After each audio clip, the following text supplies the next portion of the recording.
to the FDA. And the FDA has done very little to actually enforce those regulations. And when they do report, it has taken as long as 17 years. And those that get through are often gruesome. Strokes, catatonia, a fetus killed, a man's head on fire. And these are just a few.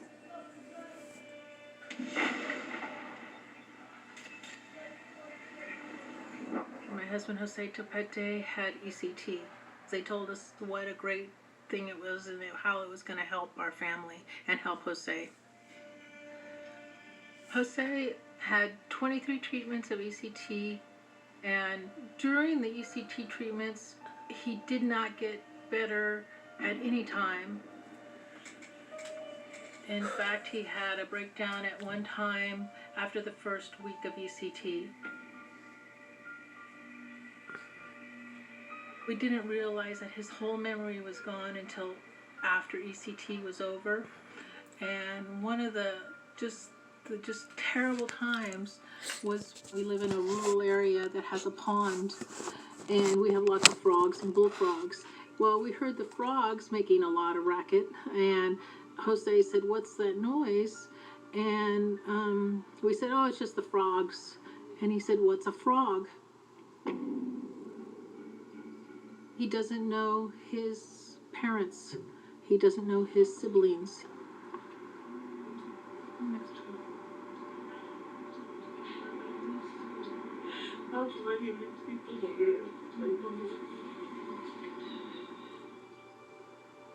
He has no memory of our marriage, the birth of his children, taking care of his family, his job. He was a California state tax auditor. He had no memory of what California tax law was. Everything was wiped out of his mind. His children, me, he didn't know who we were. At first I thought, okay, we'll be able to just teach him who we are and make him love us again. And that didn't work like that. It's been a real heartbreak for all of us. With all the damage it has caused, the ECT machine has never been properly regulated. What we have here is a basic electronic device. It generates pulses for the purpose of delivering an electric shock. There's nothing medical about it, it's just a pulse generator. This ECT machine was bought online. No license, no background checks, no questions asked, just a credit card. In 1976, the United States Food and Drug Administration was given authority by Congress to regulate devices such as these. This device, of course, was never tested by the FDA because it's too old. This one was used starting in the 1940s. When the FDA gained control over these devices, they didn't start regulating ECT devices because they were already in use.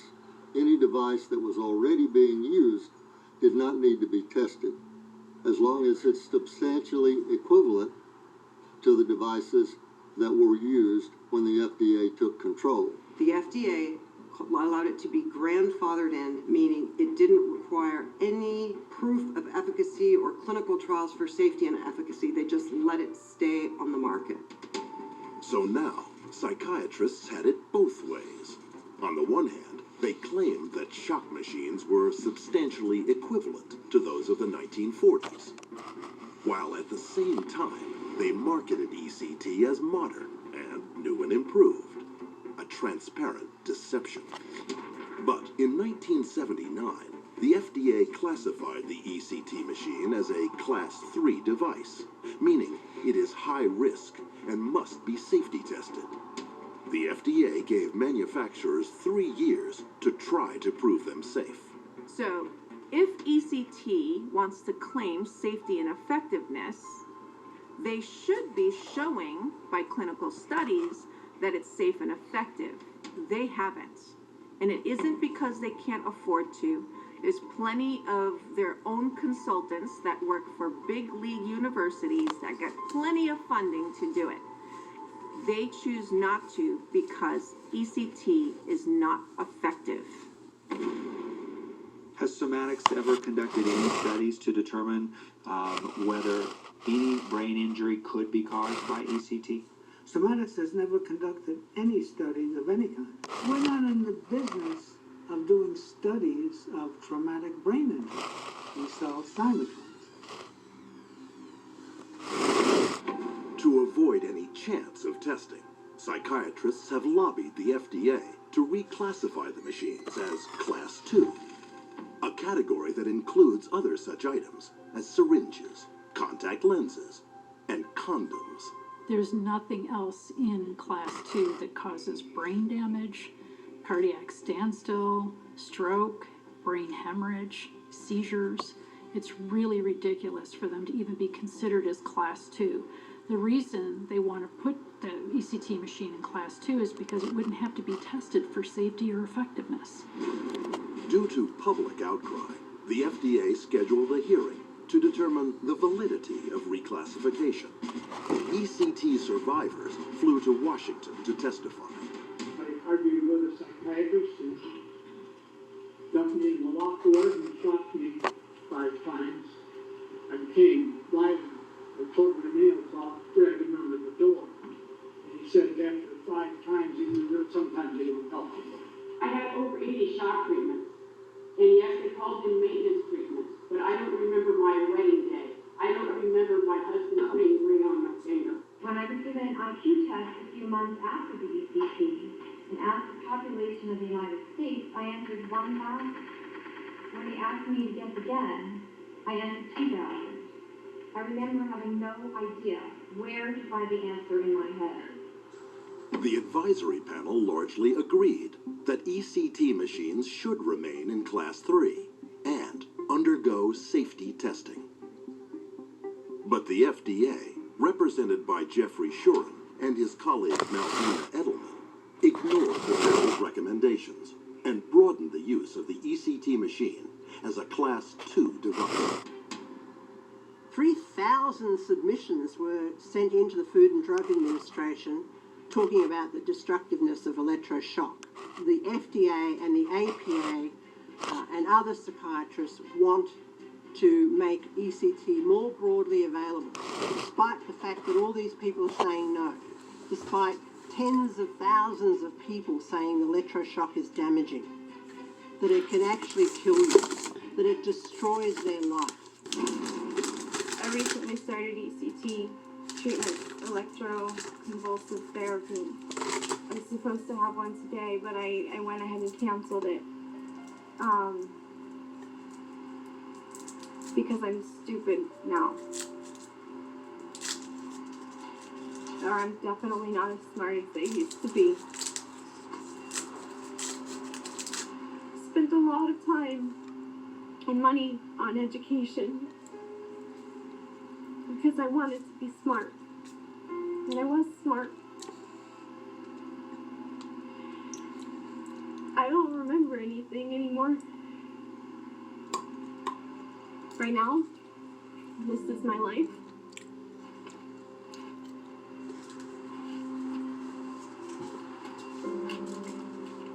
If it's not on this sheet, I'm not remembering. When it came to ECT, it was out of sheer desperation. And I didn't research it. And, I just trusted. And now that I'm where I am, I don't have the brain capacity to research it.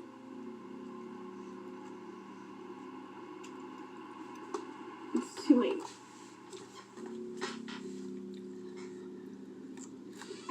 Psychiatrists and ECT machine makers are well aware of the damage they create.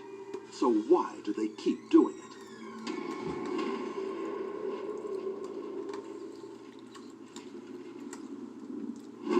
We looked at the cost of manufacturing one of these machines. It has 3 of these transformers. They might be $40 a piece. And these parts probably could be collected for a total of about $50 or $60 for the components.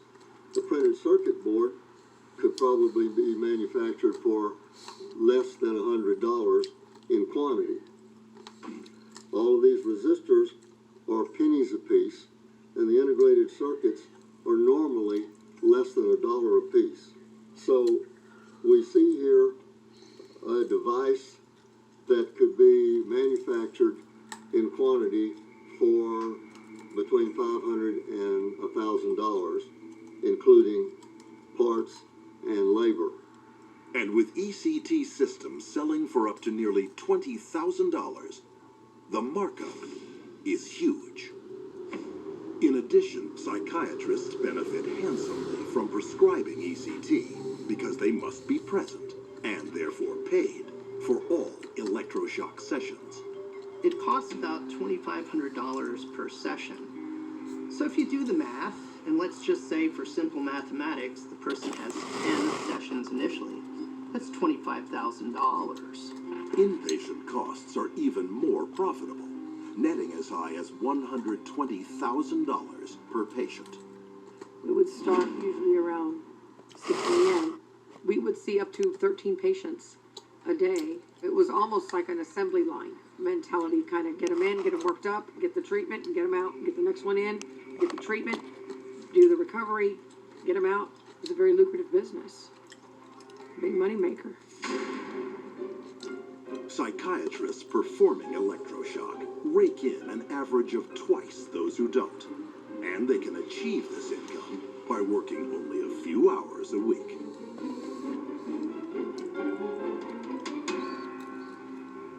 It's been calculated that in America, psychiatrists doing a relatively small amount of electroshock, possibly 20 sessions a week, will earn anything up to an additional $300,000 per year. And with 100,000 Americans a year given ECT, psychiatrists have created a $5.4 billion shock empire in the U.S. alone. More money than the national budget of over half the countries on Earth. It has nothing to do with medicine. It has nothing to do with helping the patients. It's just a money machine. With so much money to be made, the shock industry is rife with conflicts of interest. The face of these conflicts, psychologist and avid ECT promoter, Harold Sackheim. Has any manufacturer of ECT devices ever given you money? I've received reimbursements in honoraria. How much money have you received? $10,000, maybe $15,000, $20,000, $20,000, $25,000, $70,000. In addition, Sackheim has received at least $9 million in government grant money to research ECT. A conflict of interest that leads back to the U.S. National Institute of Mental Health, NIMH, where its director of ECT research, psychiatrist Matthew Rudorfer, oversees its grants. Not only has Rudorfer been showering money on Harold Sackheim's institutions for years, the duo co-wrote a chapter of an ECT textbook. Also at NIMH is Sarah Lisenby. She has had financial ties to 10 different psychiatric device makers. Her mentor was Harold Sackheim. Then there's the American Psychiatric Association's Richard Weiner. Weiner was the lead psychiatrist on the APA task force that recommended taking brain damage off the APA's ECT consent form with these words: brain damage need not be included as a potential risk. Weiner was also a consultant for the two top American ECT machine manufacturers, Mecta and Somatics. Somatics is owned by shock psychiatrists Richard Abrams and Conrad Swartz, who charge up to $20,000 for an ECT system. Richard Weiner's APA Task Force report on ECT cited over 60 of Abrams' articles. And all of the key players in this entangled web of corruption are editorial board members of the Journal of ECT. Abrams, Swartz, Lisenby, Weiner, Sackheim, Rudorfer, Kellner, and Fink. When you invite the foxes to watch the hen house and act like you're really guarding the place, well, it's really just a violation of public trust. And people's lives are being destroyed. I had problems before I had shock treatments, and I would say I have more problems now. I didn't receive any help from the ECT that the psychiatrist gave me. It destroyed me. Shock treatment felt like torture to me. I say it's like torture. It felt like it destroyed my spirit. It beat all the abuse I even experienced. It beat the rapings and molestations. It beat everything. Because it did so much to me psychologically and physically. Prior to ECT, I never thought about suicide. After the second round of ECT, I definitely was considering it. ECT stands for electroconvulsive torture. Because obviously, it didn't help my sister at all. Psychiatry destroyed my father because it destroyed his purpose, and he committed suicide in the end. Is it the responsibility of the psychiatrist performing ECT to make sure that no harm comes to his patient? The answer to that is no. In the last hour, psychiatrists have administered over 1,000 shocks. Their victims total 1 million people worldwide every year. And with shock doctors working hard to eliminate restrictions on ECT, no one is safe. It's unconscionable, some of the things that I've seen, particularly as it pertains to very small children. The way they've treated people is just unbelievable. I couldn't see treating my worst enemy that way. Oh my God, I don't want that to happen to anybody. It brings tears to my eyes. It's frightening. Just common sense will tell you that you don't need to put that electricity to their brain. I'm adamantly opposed. There is only one solution for ECT, a treatment that is nothing short of electrocution. It's a complete travesty as a civilized society to do these type of torturous, barbaric procedures. ECT has to be stopped. We cannot continue to do this to people. We have safe and effective treatments that are out there. We do not need ECT. It's just cruel and inhumane to be able to send people through that type of torture. We're standing up and saying that this experimental dosing with ECT cannot occur anymore. It's just assault and battery. It's more torture than it is a medical treatment. It should be illegal. ECT should be banned. ECT should have been banned 50 years ago. The sooner the better. It can be done. ECT has already been fully or partially banned in several states and countries around the world. We got rid of the lobotomy because it was such an abhorrent image and it was so obviously a form of torture and assault. Electroshock is equally a form of torture and assault. We just haven't gotten rid of it yet. And we need to take action and require the FDA to ban this device, which has never been proven safe or effective. This is an atrocity that should never have gone as far as it has. It's just a mass experimentation, and the FDA does nothing. They need to be held accountable.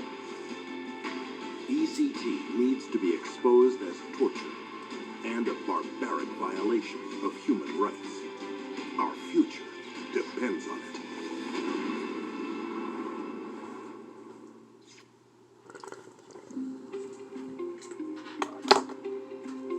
You have been watching Therapy or Torture, the truth about electroshock, produced by the Citizens Commission on Human Rights. The psychiatric procedure of ECT is a violent, brain-damaging act, and it's time we called it out for what it is, a crime against humanity. It is. If you or anyone you know has been harmed by shock treatment, or if you want to do something about it, take action and speak out. Join the Citizens Commission on Human Rights and help put an end to electroshock for good. CCHR works on a truly global scale with over 150 chapters in more than 30 countries. CCHR has worked side by side with legislators and activists internationally to defend human rights against psychiatric abuse and to bring about reform in the field of mental health. It is a fight that will continue until psychiatry's harmful and coercive practices cease and human rights and dignity are returned to all. Your help is needed. Join us in the fight.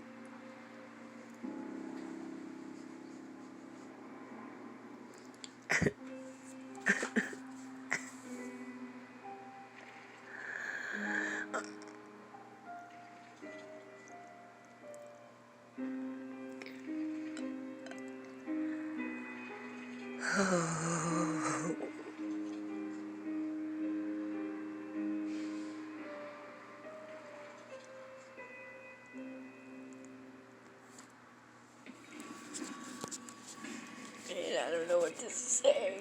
You decide.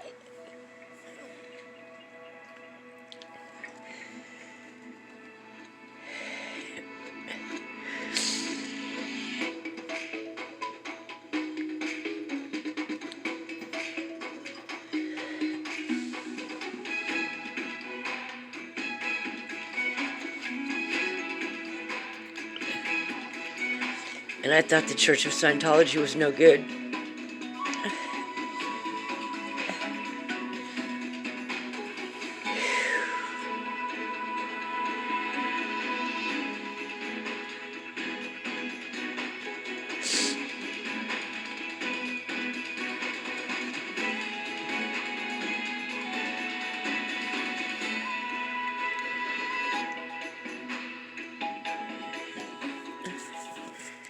Thank God. Scientology Network original series. Come aboard a ship like